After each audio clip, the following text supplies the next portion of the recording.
सबका स्वागत है मेरे इस चैनल में। और आज का क्लास आपको त्रिकोणमिति से संबंधित जितने भी सूत्र है, फॉर्मूला है, हम उसको जानने का प्रयास करेंगे। ठीक है, तो चलिए ध्यान देंगे। पहले मैंने आपको एक ट्रिक दिया था, वो ट्रिक शायद आपको याद होगा या नहीं होगा। तो पहले हम उससे पहले हम जानेंगे कि त्रिकोणमिति क्या होता है। त्रिकोणमिति को गोनोमेट्री इंग्लिश में कहते हैं, यानी ट्री का मतलब होता है तीन। क्या होता है? तीन। और गोनो का मतलब होता है गोनिया शब्द से बना है, जिसका अर्थ होता है कोण। क्या होता है? एंगल। क्या होता है? एंगल। एंगल मीन्स क्या होता है? कोण। और एक होता है मेट्री। सब आदमी यहाँ ध्यान देंगे। मेट्री का अर्थ होता है मेजरमेंट। MEASURMENT। मेजरमेंट का मतलब होता है माप। आप कह सकते हैं कि त्रिकोणमिति में क्या होता है? त्रिभुज के तीनों कोणों के माप के बारे में पढ़ा जाता है। तीनों कोणों के माप के बारे में, यानी कौन सा त्रिभुज? तो इसमें केवल एक ही त्रिभुज का पढ़ना होता है, राइट एंगल। किसका? Right angle. राइट एंगल का मतलब होता है समकोण। क्या होता है? और आपको मालूम होना चाहिए कि समकोण जो होता है कितना डिग्री का होता है? 90 डिग्री का होता है। और इस कोण के बारे में हम इस चैप्टर में जानते हैं। तो सबसे पहले समकोण के बारे में हम एक फिगर से समझेंगे। समकोण क्या होता है?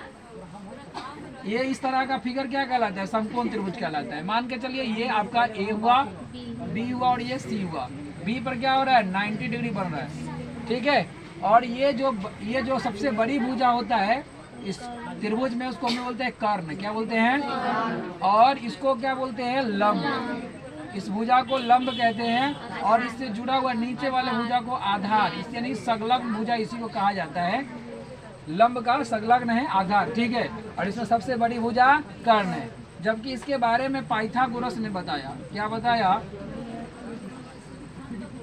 पाइथागोरस साहब बताए कि इसमें जो होता है ना, ये कर्ण जो बनता है वह आधार और लंब को जोड़ने के बाद बनता है। दोनों का हम वर्ग को जोड़ते हैं तो कर्ण हमको प्राप्त होता है। यानी कर्ण स्क्वायर बराबर होगा लंब स्क्वायर प्लस आधार स्क्वायर। ठीक है, लंब स्क्वायर प्लस आधार स्क्वायर। कर्ण को हम लोग कहते हैं हाइपोटेनियस। क्या कहते हैं? हाइपोटेनियस। और लंब को हम लोग कहते हैं परपेंडिकुलर। परपेंडिकुलर। और आधार को कहते हैं बेस। इसीलिए H से इसको, कर्ण को H से और आधार को B से और लंब को C से सूचित करते हैं। अब इसके आधार पर हम चलेंगे तो कर्ण कौन हो गया? H स्क्वायर बराबर क्या होगा? P square plus B square. अगर हमको P का मान निकालना होगा तो P स्क्वायर बराबर क्या होगा? H square minus B square. अगर हमको B स्क्वायर निकालना होगा तो क्या होगा? H square minus T square. इस तरह से इसका मान निकालते हैं। ठीक है। और इधर से अगर आपको H निकालना है सीधा तो स्क्वायर हटाइएगा, इनका रूट चढ़ जाएगा। ठीक है। P निकालना होगा तो स्क्वायर हटाइएगा, इधर रूट चढ़ जाएगा। B निकालना हो तो क्या करेंगे? स्क्वायर हटाएंगे, इधर रूट आ जाएगा। तो ये फॉर्मूला आपका जो था ये क्या था? पाइथागोरस से रिलेटेड।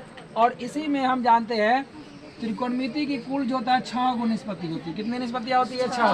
कौन कौन होता है? साइन, कॉस, टैन, कॉट, सेक और कॉसेक। ये 6 निष्पत्तियाँ होती है।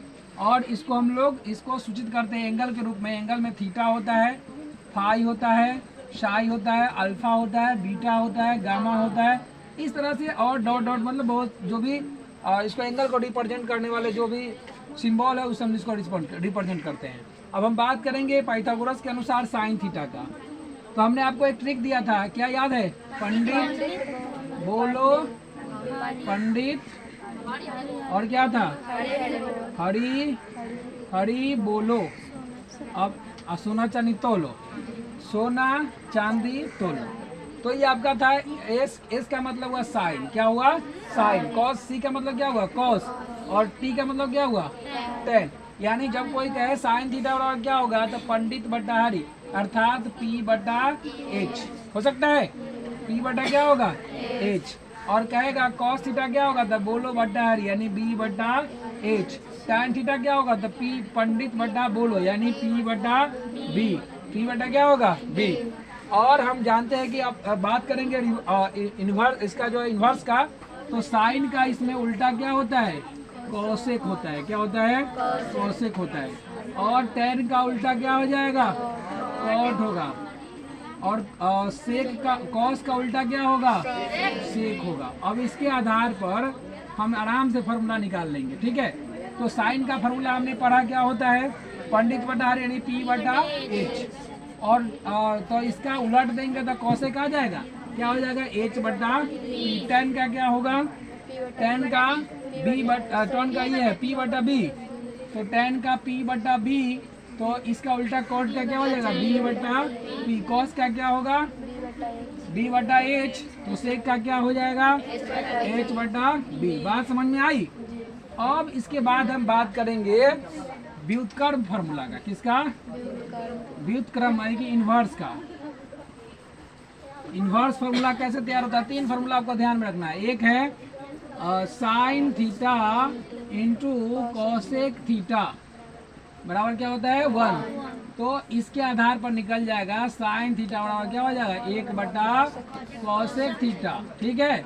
और कॉसेक का अगर हमको निकालना होगा तो 1 बटा क्या हो जाएगा? Sine theta. इसी फार्मूले से दोनों आ जाता है, ठीक है। और दूसरा इन्वर्स देखेंगे, क्या होगा? tan theta into cot theta बराबर क्या होगा? 1। तो इसके आधार पर tan थीटा बराबर क्या होगा? 1 बटा कॉट थीटा। और कॉट थीटा बराबर क्या होगा? 1 बटा tan थीटा। बात समझ में आ रही है? और इसके आधार पर एक और इन्वर्स ले लीजिएगा, तो उसका होता है cos theta into sec theta बराबर क्या होगा? 1। तो cos थीटा बराबर क्या होगा? 1 बटा सेक थीटा। और सेक थीटा बराबर क्या होगा? 1 बटा cos थीटा। बात समझ में आ रही है? ये सारे व्युत्क्रम हुआ। तो आप इसको ध्यान में रखेंगे तभी जा करके आपका त्रिकोणमिति का सारे सवाल बन पाएगा। समझ में आया? Thank you.